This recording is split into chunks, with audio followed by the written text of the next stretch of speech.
Elijah. So, mo kí gbogbo wa wípé. So I greet every one of us. A kú ìjókòó. Welcome. Lóòótọ́ Ọlọ́run ń bẹ ní Nàìjíríà. Only God is in Nigeria. Tíjọba ọba ti gbọ́ràn. If the government refers to our head, they will fall.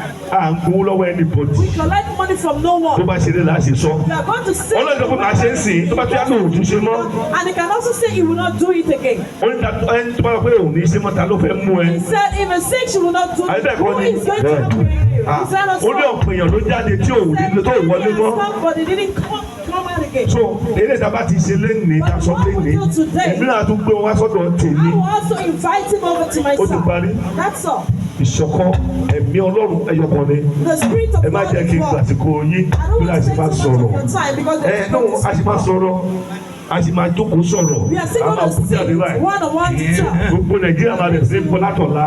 Ẹ ṣé o, Ọlọ́run wà pẹ̀lú yín.